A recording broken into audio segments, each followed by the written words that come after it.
paintings on all the rocks over there. If you could only see the views over there, I might have to give you a panorama for you to see. We'll show you. Yes. We've took plenty No, of we're not pictures. showing anyone anything. See us. Well, we've just done a pretty intense climb, haven't we, actually? Yeah, we just climbed up Cathedral Rock. This is the night before the retreat begins. We did a little tour of Sedona, and basically just been kind of running around. And we've been looking for a good place to climb, and Cathedral Rock is like, it's one of the places to climb if you're going to come here. So here we are. We've been enjoying the sights. And, I think there is some energy here.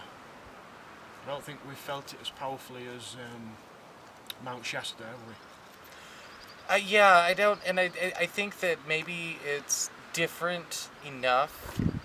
I feel like it's not to say that there's nothing here. It's just that I feel down lower on Cathedral Rock, there's a spot, like a flat ledge, and that I definitely felt some juice, and it kind of actually looked like a sacred circle.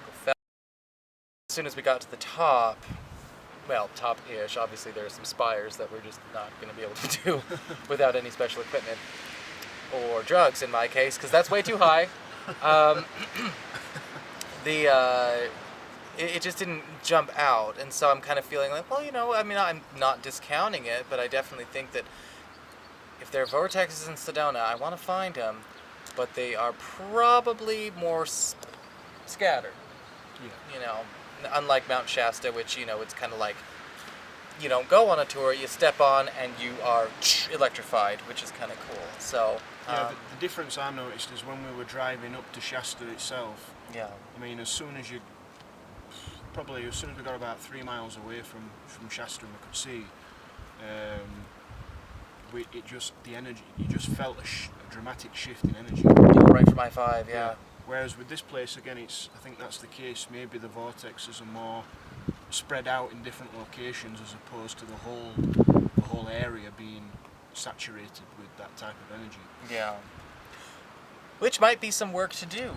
Maybe maybe that's one of the things that we can kind of work on while we're here, or maybe an activity we can do on the retreat. We talked about wanting to bring a bit more magic and a bit more of that to the retreats. Yeah.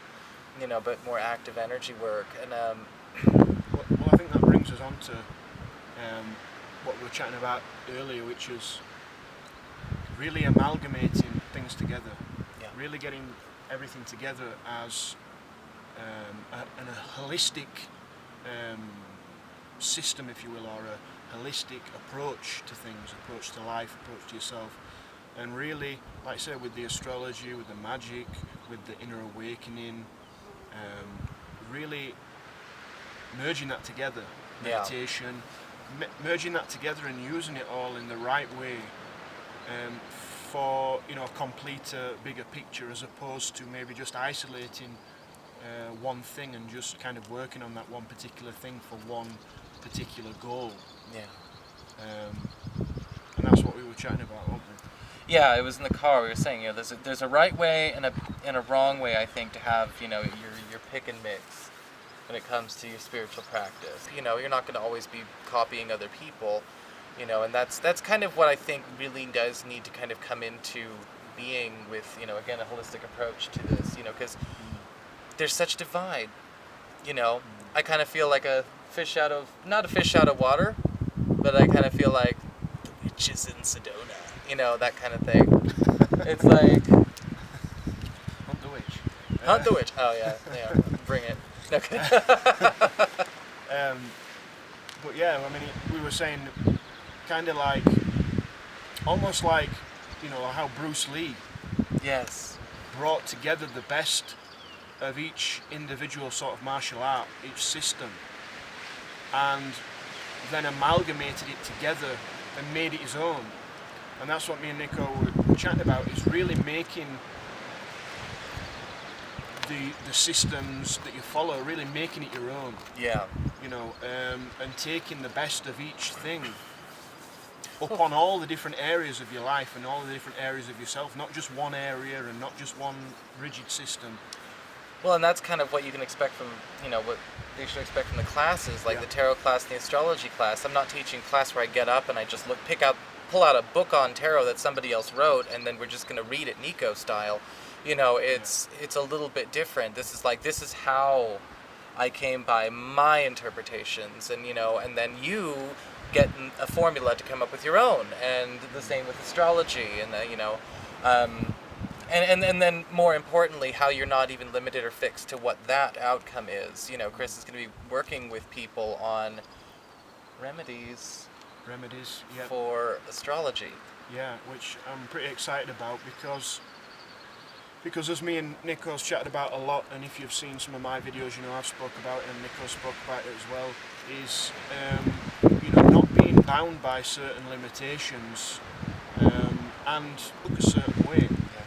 What we often do is we often tell ourselves, and it's usually a very mental thing, we tell ourselves, I'm like this, I'm this type of person, I'm that type of person. But by us believing that, we kind of perpetuate it. And if we kind of say, well, no, hold on a second, I don't have to be like that. Of course, you're always going to have a unique theme. You're always going to have a unique energy. We all do. But how you work with that energy depends upon what you choose. Right. And I think that's what we're really bringing that together, bringing all the aspects together. Personal development, inner awakening, meditation, with astrology, with tarot, and with energy work and magic work. So you realise that you don't have to be stuck in one particular way or one particular area. And if something doesn't work, it's not because, it's bad. Sometimes it just means it calls for more.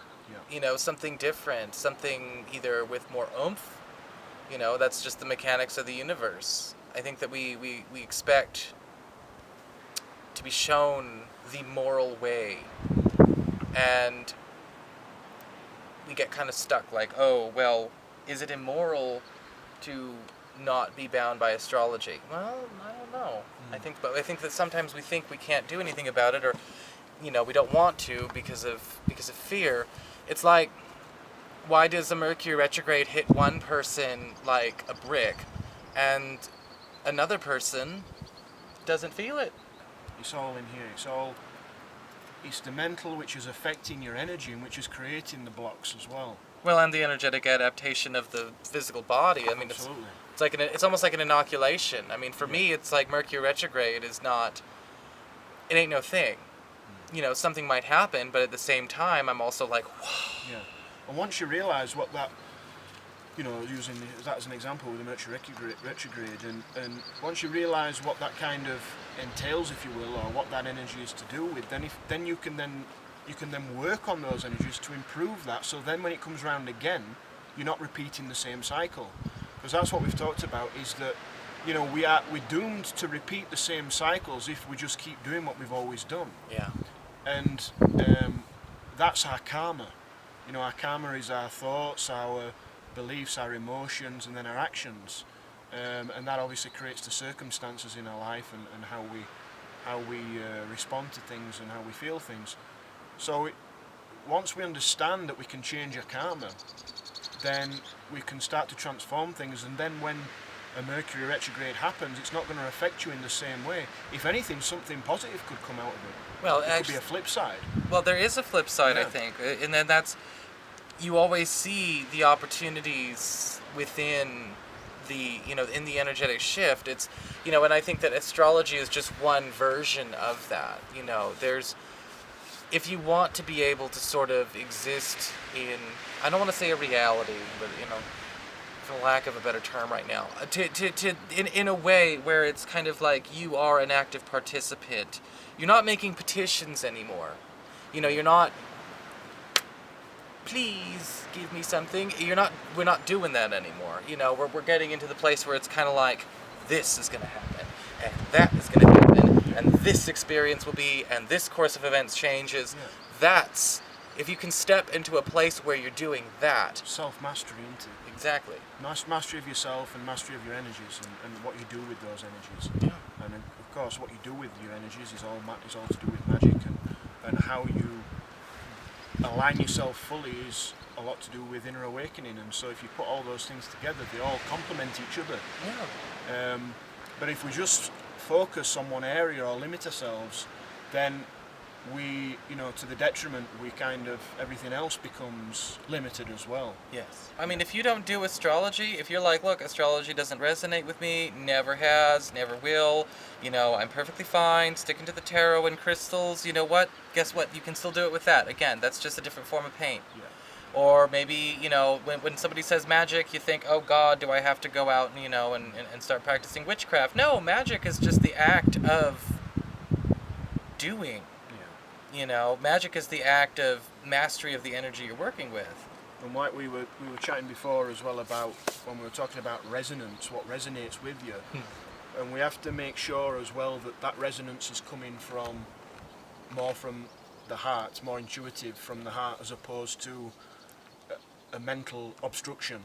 I don't want to do astrology because deep down I believe that it's a load of rubbish or something like that. You know what I mean? There can be a belief in the mind, so we have to, just fine if that's true.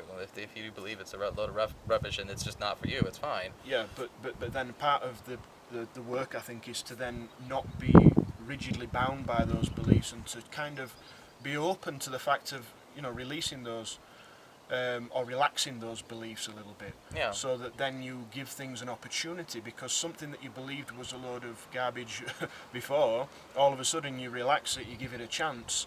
And then you might find it's something you're like, wow, how could I not see that this was for me, so. And it's honestly, I think that nowadays the problem is that when we again, it's covert conditioning symptoms, when sometimes people say, that doesn't resonate with me, that's really it's like code for, I don't like that. Yeah. I'm having a bad reaction to that. Yeah. From here. I have a low opinion of that. That's not the same as resonance. That has nothing to do with resonance. You are changing your resonance to that. If something doesn't resonate with you, guess what? It won't exist. If something does, it will in your reality. And so you say something doesn't resonate when you just don't like it or you don't care for it, just be honest with yourself, because that's perfectly fine. We don't like things. Chris and I don't like everything. Well, I don't like everything. But, I mean, I don't eat omelets. I don't say omelets don't resonate with me. It's just what you prefer and what you don't prefer. I just don't prefer it. Yeah. Yeah. So, yeah, but I think it's important. I think the more as well that you do a lot of inner work, you really cleanse yourself to a point where a lot of these rigid beliefs and opinions and thoughts and ideas, you become more open to things, and therefore then you start to be guided more by a more intuitive inner knowing. That always takes you in the right direction. Yes. So then you might find, I have got a pull towards, I don't know why, I can't explain it, but I've got a pull towards tarot, or I've got a pull towards astrology, or I've got a pull towards, crystals and healing, or meditation, or whatever it is. And I think it'll always take you in the right direction. So when you put all of these things together, they just all complement each other. Yeah. There's really no boundary. Some people will, and I think that people are waking up to that more and more. But I do think that sometimes the ego will ask, please complement my conditioning, So it's like, can you do this in a way that doesn't challenge what I'm conditioned to think? And there's at that point, that's already saying we can only go so far. The ego has enforced this limitation, and all will essentially be subject to that limitation. So now that you look at that, it's like there is a huge ripple effect. That ego not only made a limitation, but that limitation is also changing what might also be diverse and harmonic. Changing your choice. Remedies, it's changing your choices. It's changing your options. It's limiting your options. Yeah. So the more we can clean that up, the more we can get to a truer state of who we are and to relax a lot of those beliefs. It's not to say that you let go of those beliefs necessarily. It's just to relax them a little bit. You know, just be a little bit more open, and then you might be surprised at what comes. So yeah, you know, it all feeds in together, and then you can be a complete being then, and a complete master of your own self and your own energies and what you do with that. With plenty of preferences and non-preferences. Yeah. And all this being said, I think we should go because the sun is setting and we want to climb down before it gets too dark. So. And cold. It gets cold fast. All right. So we shall speak soon. Speak soon, everybody.